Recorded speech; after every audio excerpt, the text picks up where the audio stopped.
Okay. The Mishnah says that if a father says, I married off my daughter, and I'm not sure who the husband is, so if a person comes and says, I'm the husband, he's believed. Discuss this. Why? So we explained that because factually the woman is an Eishashis based on the statement of the father, and it's only a question of who is the husband, that's why the man who comes and says, I'm the husband, that's why he's believed. Right? That's what we explained. So Omar Rav Nemon litin get ve Nemon lichnos. Rav is of the opinion we'll only believe him to the degree that if he gives her a get, she's divorced and she's free to marry someone else. But in terms of to consummate the marriage, to trust him that he's the husband, to consummate the marriage, that we don't allow. I mean, why? Why do we believe him regarding the get but not regarding the marriage? To continue. You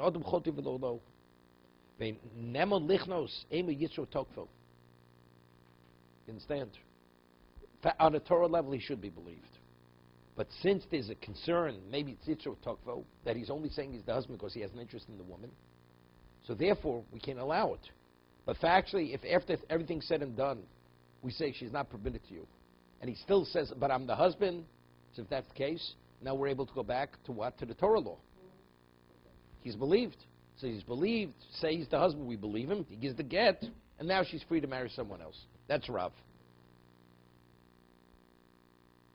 Ravasi lichnos. Ravasi says he's believed even, we're not concerned that maybe he's lying because he has an interest in the woman.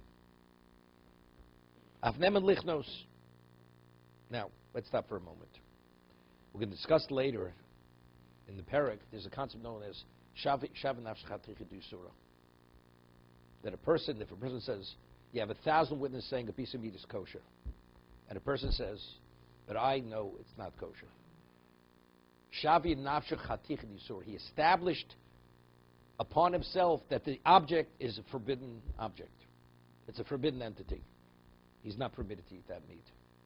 But you have 1,000 witnesses saying it's kosher, and the Torah says, there's no, regarding verification, there's no greater verification of witnesses, but if you say yourself, regarding your own personal situation, it's off limits, it's nevela. It's not kosher, it's not kosher. He's not permitted to eat it. No, anybody else is permitted to eat it. But he personally, versus himself, he's not permitted to eat it. That's shav nafsh chatich yisur. We'll talk about it. We'll explain. That's where I'm going. So there's a famous machlok, there's a famous ketzos. Ketzos HaChoshen speaks about, the Torah tells us that if a person gives something for safekeeping to a shomer, and then afterwards he comes back and the man says, I gave you 2 vessels, and he says, you only gave me 1. He says, Ki uzeh. This is what you gave me, not what you're saying. He says, I gave you 2. He says, you gave me 1. So that is the classic case, that's moed b'miktzas. So the Torah says, moed b'miktzas, a partial admission, you have to swear. Shvur d'oraisa. You have to take a Torah oath. Correct? Moed b'miktzas is shvur d'oraisa. Now, what about if he denies, he says, you never gave me anything? You don't swear. That's called kofar hakol. Moed b'miktzas, you swear. Kofar hakol, you don't swear. Now, he says, ki hu zeh. This is what I owe you. I owe you for 1, I don't owe you for 2. When he says, I owe you for 1, do you believe what he says? What exactly is that? So there's an argument. Is that called nemanus? Do you believe him? As if witnesses would say, you owe that amount of money. You believe him? Or do we say, no, we really don't believe you? It's called teschayvus. You brought an obligation upon yourself. If you say you owe, you owe. But why do you owe? It's not I believe you, you owe because of what you say you owe. I'll give you an example. The Gemara says, we had this throughout Sanhedrin, other Masechtas. The person says he actually transgressed. The person says, I ate chelif. Is he believed? He's not believed. We had Ploni Ravani Ritzoni. The person says, I consented to be involved in an act of sodomy. It's not believed. A person is not believed. What about a person comes and says, I stole. I stole from Ruvain. And therefore I owe Ruvain a certain amount of money because I stole. Does the court now compel him to pay based on his admission that he stole. But when he says I stole, he's a Russia. No, but that's not penalizing. We're talking about, but he's made himself into a Russia. Stealing. That means he transgressed the Torah. He's admitting. It's an incrimination. He's believed. Now the question is, why is he believed? So if you say, in fact, he's really not believed, it's his chayvus. You want to take a monetary debt upon yourself. Torah says you're able to make a declaration that obligates you financially. We don't believe what you say.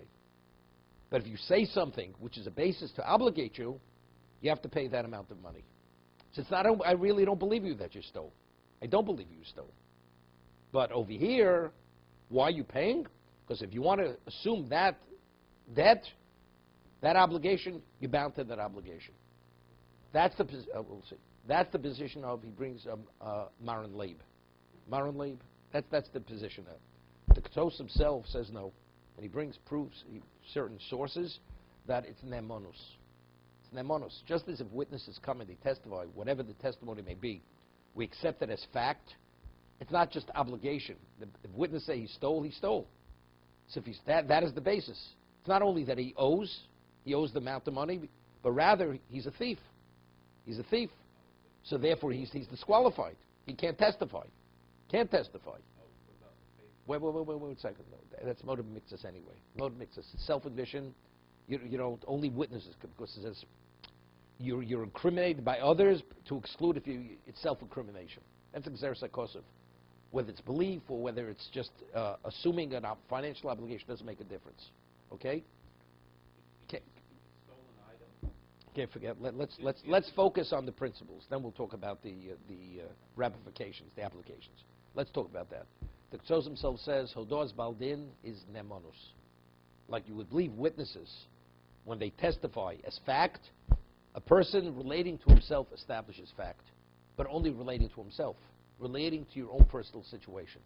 Okay? For you, you're a thief. What is the reason why you're paying? Because you're a thief. You're not qualified to testify. You're not qualified to testify because we believed you regarding your own predicament that you're a thief. But you're not permitted to, you can't, we don't believe you when you incriminate yourself. But why don't you? But over here, regarding yourself, the Torah says you can't, because since the application of the principle is only relative to yourself, we believe it. Because you're like witnesses. That's Hodos Baldin Kameidim Domi.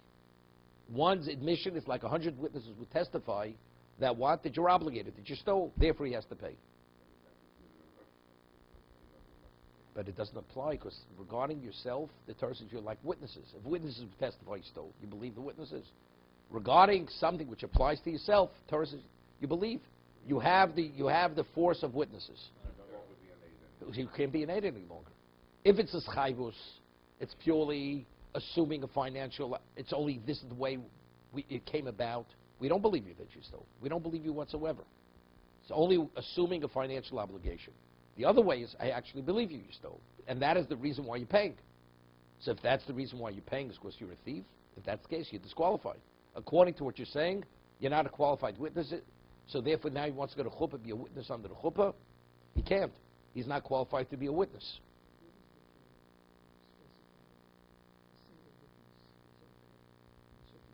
Only for a shua, for an oath. Only for an oath. But that's based on a pasuk. It's the different contexts. To say whether something's kosher or not kosher.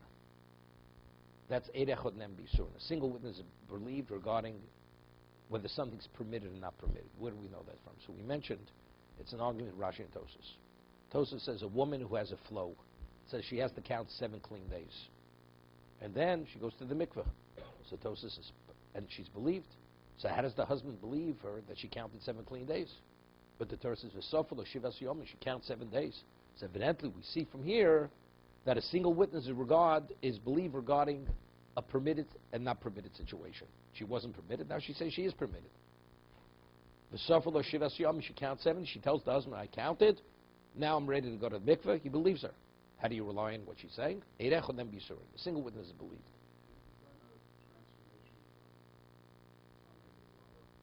So what difference? No, no. That's a marital. That's a marital status. This is not Torah taught me. That's a marital status. Marital, being married or unmarried. That's erva. That's dovish of erva. This is permitted, not permitted. Okay? I mean, there were other questions which could be asked. But okay, but that's Rashi says it's logical. He says if a single witness would not be believed to say whether something's kosher or not, no Jew could eat in any other Jew's house. Right? I mean, even within one's house, the wife says it's okay. How does he trust? How does he believe his wife? So therefore, you can't have a society functioning unless people are believed, minimally at this level. So Rashi says it's just logical, because otherwise we can't function. That's the reason why a person is believed to say whether something's permitted or not permitted. Tosas says we don't need that. It's a pasuk.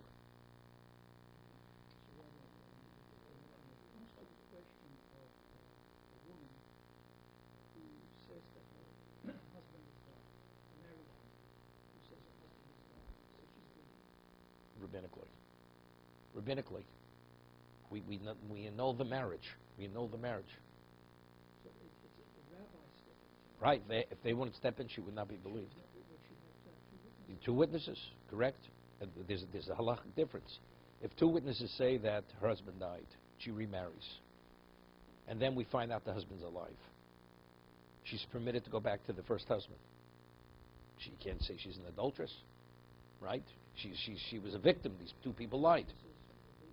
They were believed, and she had a right to rely on the two witnesses. The court gave her a ruling: you're permitted to remarry. Now the children are mamzerim regardless. Factually, she's a married woman who could see from the. That's a separate discussion. She does not bring a korban. She does not bring a korban. She's nanusa. You can't blame the woman. It's not divorce. She leaves the man. She's a married woman. She's a married woman. She was not permitted to the second. Right. But what about in the case where... No, she's defiled. That's no worse than she being raped. Now, let's say a single witness says her husband died. There's a special dispensation because we don't want it to remain in Aguna. But the Chachomim tell her up front that before you remarry, you cannot leave a stone unturned to verify that the testimony of the single witness is valid, and therefore if your husband should ever come back, so it's a conditional revocation of the marriage. If your husband should ever show, that means we never annul the marriage. You're a married woman, and therefore it's considered adultery. So if your husband should come, both, you have to leave. You can't even go back to your original husband. She's not permitted to the other person because that's adultery. And she's not permitted to go back because we forewarned you. And why do we have to give you such a serious forewarning? Because we want the woman to do that serious investigation because we're relying only on a single witness. It's not being corroborated what's being said over here. It's a single witness. Therefore, but if it's two witnesses, that's a Torah law. They're totally reliable. It's a verification that the man died. If later it should be found out that they lied, you can't fault the woman for that.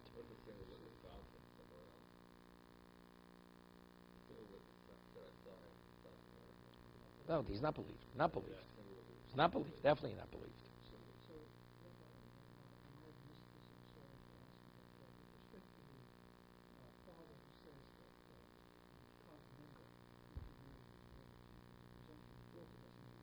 She was a child. And this man shows up and says he died. So why should we believe? Good question. That's the Ram's question. Why? Good. And that's the question. Howard, what's the answer? So he's accepting a financial obligation. He's saying that if she's married, I'm going to accept the get and No, the question, it's Davar Shebe'erva. You need two witnesses in this context. That's the difficulty. It's marriage. But can we say when this father originally married the daughter that there were two witnesses, there was a ketubah, and all of this is It's rabbinical. It doesn't make a difference. But there were witnesses. The father is believed to say his daughter's a married woman. Yeah, but were there witnesses to Of course there was. He said the father says, I married her in the presence of witnesses, and therefore she's a married woman. Okay, so is he believed? The Torah says he's believed. Why would the father be believed? Gzeres HaKosov. Gzeres HaKosov. It's a pasuk in Torah. It's biti nosat l'ishazeh. So that's a first one? Why is the father going to Explicit posuk, Zeres HaKosov. It's not as a witness. He's not believed as a witness. He's believed, the Torah says the father's believed regarding his daughter, then he married off his daughter. We'll see, there's going to be, that's an exception. Exception. So now, the father is saying, my daughter is a married woman. Now the man who comes, and he says, I'm the husband, is he changing her status? He's not changing her status. Because the father already has established his own. Now we know there's a husband out there somewhere. The question is, who is that husband? The man is believed to say, I'm the husband. Because there's no worse than the Eid Echad. There's no transition of status regarding the woman. She is what she is. Right. That's the Ran's answer.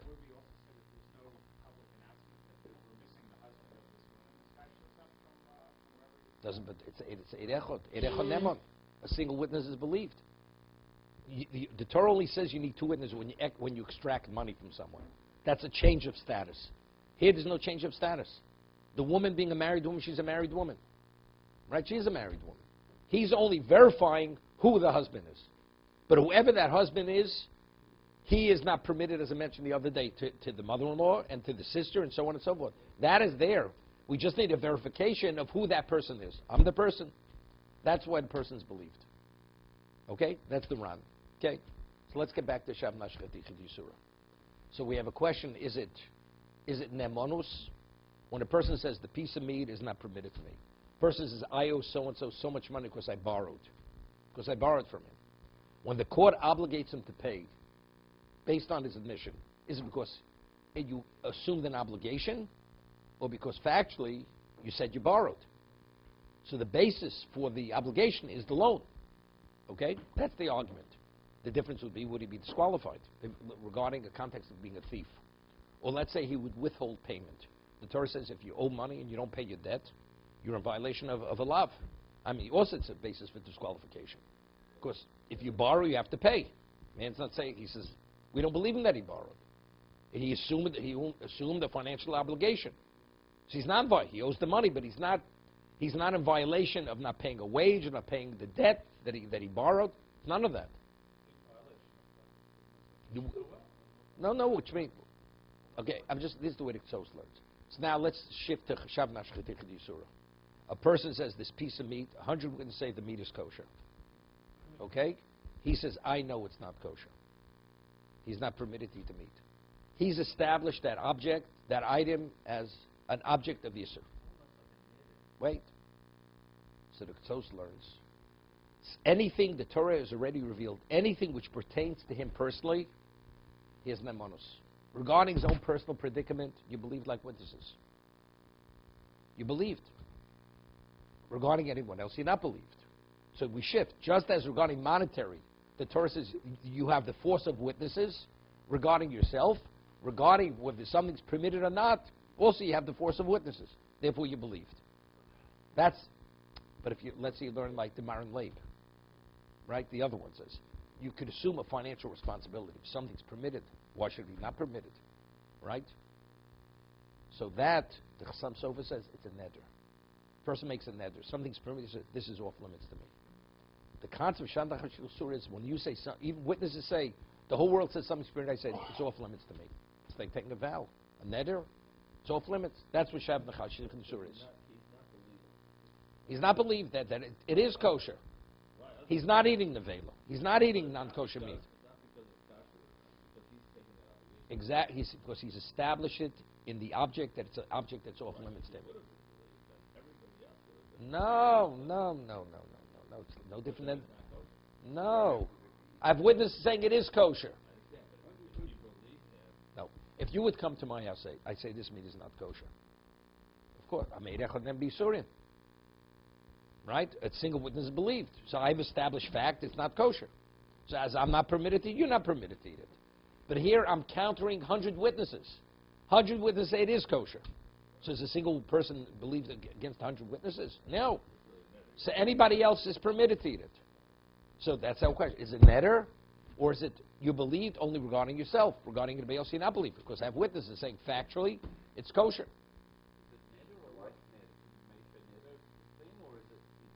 It's a whole discussion. You're not using the right terminology. You're not using the right terminology. Okay, we'll get to it. What if you eat? After you said it. There's a shiloh. Would you give him malchus? Would you give him malchus? Or you just did the wrong thing? You shouldn't have eaten it. Okay?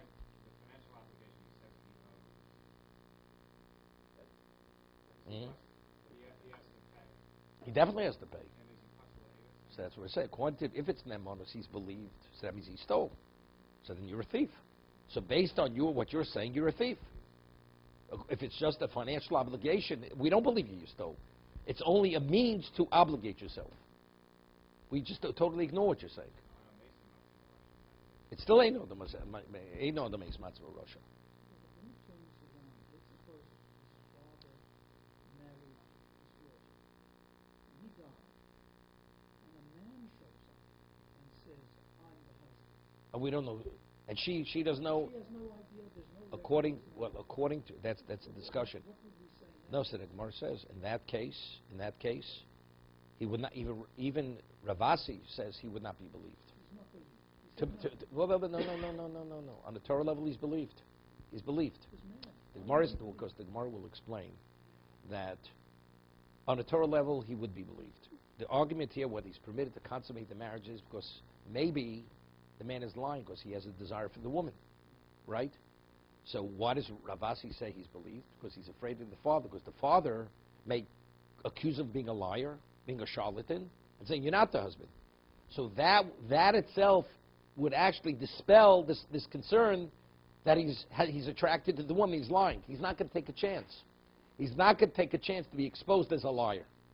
So therefore we go back to the Torah law. He's believed. That she's a married woman, that's a fact. Why aren't I concerned? Maybe he's lying.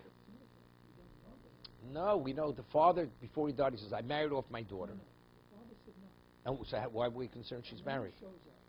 Yeah. Says the father, before he died, We don't believe him. You don't believe him. Nothing. even though it may have been true. So what?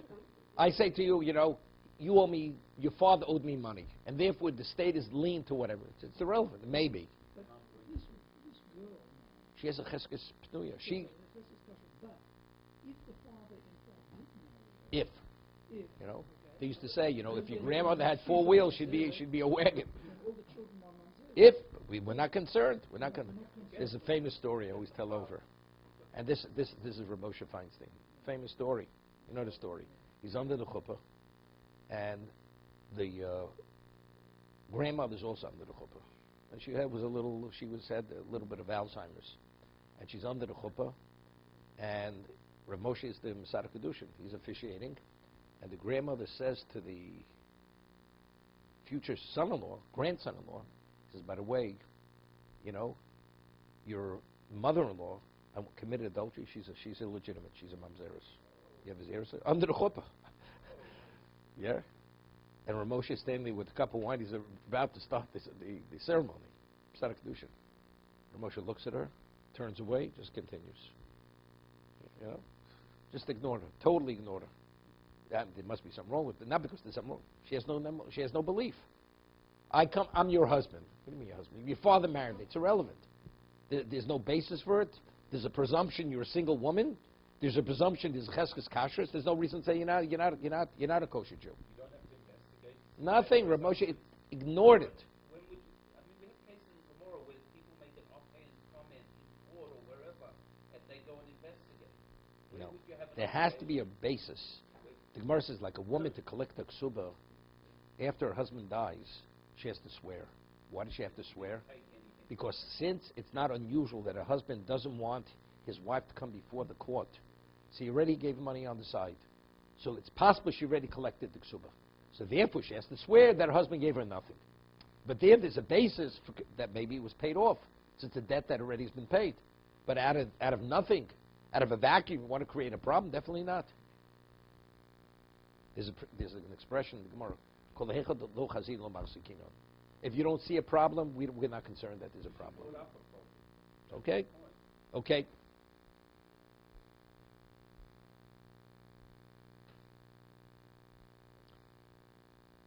Ravasi ma'afnemon lichnos. Ravasi says no, that when he comes and says, I'm the husband, he could even consummate the marriage, take it to chuppah.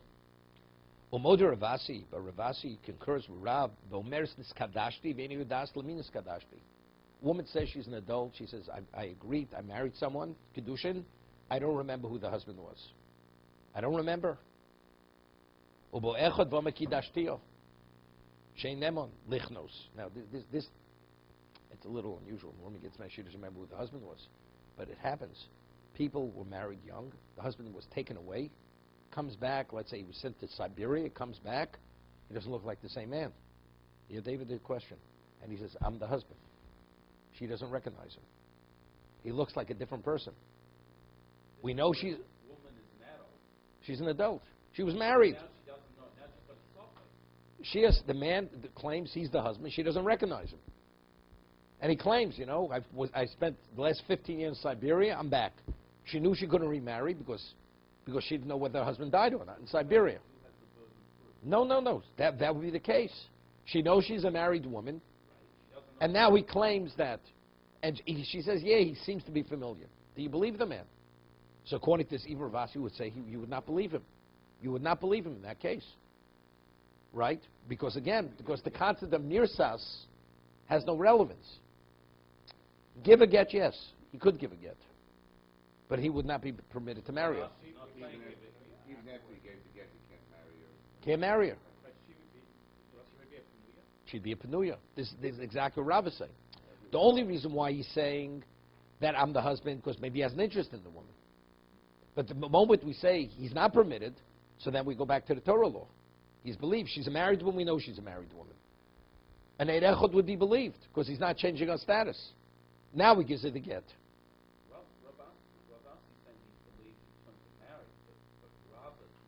But a woman says this kadashti, veni udas leminis kadashti. It says Ravasi agrees he cannot marry her. He cannot consummate the marriage, right? That's the case with the woman. So the case I'm giving you right is the exact same case. She was married, they were together, now he's gone for years. Comes back, she barely recognizes him. He says, but I'm the husband. You would not allow him to get back with his wife. Unless he could bring absolute proof that he's the husband. Based on his burden proof is on him. He says, well, could the Bezdin now rule, give her a get, let her go? Does she remain an aguna? She doesn't remain aguna. Because we have the rationale of Rav. Right? What does he have to gain by giving her a get? A bit strange because the suffix on her. No, He has to dislodge her suffix. There's no suffix. She's definitely, she doesn't know who her husband is. No, the identity. The suffix of the identity is on her. Again, why? She'einemo lichnos. He's not, because there's the concept of mirsas. He has nothing to be afraid of. Right? The only reason why, not the father, the husband. Before he was afraid of the father. So in the case I'm giving you, there's no father, it's just her. So again, she'll say he's probably the husband. But he may have an interest in her. There are no witnesses. Oh, if witness. No, if they're witnesses, no. If the witnesses, I'll call the witness. Do you recognize the man? Don't you recognize the man?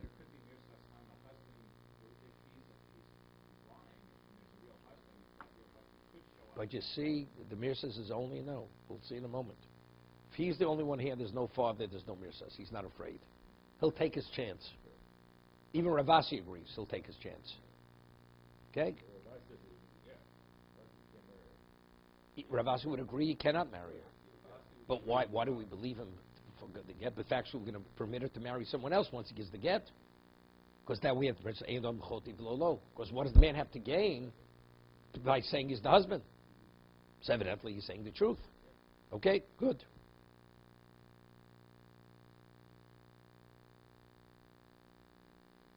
Tenan. Rotzu echod. It says, Mishnah concludes, you have two people. Father says, I don't remember who I married to. Two people show up, each one claims he's the husband. Right? That's the closing case of the Mishnah. So the Mishnah says one gives a get, and the other one, if he chooses to marry her, he could marry her. That's the case. Rotze echad nosi get v'achad kones. Now we have a problem. So why is the other person permitted to marry her? Right? He may not be the husband. Or he may be the husband. We can't believe him. Maybe the one who gave her the get is not the husband, and maybe the husband's somewhere else. So how do you believe him? According to Rav, Tiyufta the Rav, so Rav is refuted. Amalach Rav Shani Hosam the Dika Echod Badei. Since there's another person besides himself claiming he's the husband, Irsusi Mirsas. Now he's fearful. Now he could actually be exposed that he's not the husband. Meaning, the person comes by himself, there's nobody else there. So there's no one, the father says, I don't remember. There's a chance he may remember. So if there's one person, the person says, I'll take my chance. He probably, if he doesn't remember, he won't remember. But let's say two people show. This may somehow stir his memory, and by seeing the two of them, he'll remember which one is possibly the other one which is not. It's going to put him in a bad place. As a result of that, to be attracted to the woman is not sufficient reason for him to put himself in that situation. Therefore, the remaining husband, he has a right to marry her. The Beis Din will allow him to marry if he wants to marry her. We don't know if he's the real husband. We don't know. But we're not concerned there may be a third husband elsewhere. Therefore, we allow him to marry her. Because one of these guys is concerned, because once the guy's line is concerned that he'll be found out. Right. Therefore, the other guy must be the real guy. No. We don't know who the real guy is. We don't know who the real person is. Right? We don't. One is giving a get. Right? But factually, the whole concept of the reason why he's saying he's does because he's attracted to her, it's not worth his while to take a chance to be exposed and be disgraced. But they both put themselves in that same situation, right? So we say one gives a get, the other one marries her. But evidently, we see over here that one definitely lied. So why are we concerned? Okay? So the second part of the mission is no contradiction to Rabbi's statement in the first part of the mission. In other words, So he says. So Tosa says something interesting. There's a case in Bava Basra. There are other cases. You have a yacht in the ocean, and two people claim it's my yacht. Two boats, two fight over a boat. It's mine. You have Shneimos and Batalis. The first case mission in Bava Metzora. So if both of them physically are holding on to the talis, that means they're in possession. This one says Zelma Kula Shali, Zelma Kushali. Right? Howard, you remember that Mishnah? Okay. Each one claims it's his, the whole talis. So what do we say? Yachloku. You split the talis. Each one gets 50%. So Tosas asks, one we say, Kol Olam Govar. Let them fight it out. Right? Let the best man win. As the Gemara says above Basra, if you have an arva, you have a ship, and a boat, each one claims it's his. What is the Beis Din rule? Fight it out. Yeah. Howard's ready. He's been working out. Slug it out. It's just literally the words mean Kol Olam Govar. Whoever is the strongest, he will prevail. He will prevail. So the question, what does that mean? That they fight it out? Right? No, whatever it is. So, firstly, the question is it a psak? Is that a ruling of the court? Or court says, we don't know what to do. We just we step away from it. A ruling is like, a person comes to say somebody, is it kosher, not kosher? The rabbi says, you shouldn't eat it because I don't know. That's not a ruling. I could have done the same thing without you. You tell me you don't know. So when the court rules, Kol Olam Govar, is that a ruling? Or is it saying there's not sufficient information to determine, therefore we step away from it? She said, go work it out for yourselves. Work it out between the two of you. Let the best man win. We wish you luck. Is that what it is? Oh no, it's a psak. So the Rosh says above Mitzvah, it's a ruling. Why? Because we say, when it comes to take possession, to prove something that's yours, the one who truly owns it will fight. The other person says, I'm willing to sacrifice to a point, but ultimately, since it's not really his, he's not going to prevail. The one who's going to prevail is the one who it's truly is. So we're not talking physically fighting, bringing proof, bringing evidence, who's not going to leave a stone unturned? The one who's the true owner. So, wait a second. Forget it. That's over there. It's called Olam Govar. So it is. No, Baratal is because they're physically in possession. They can't give a ruling, let the best man win, because factually he's in possession. That's stealing. The court can't take away something when you're in possession of something. We will continue. There was no background to the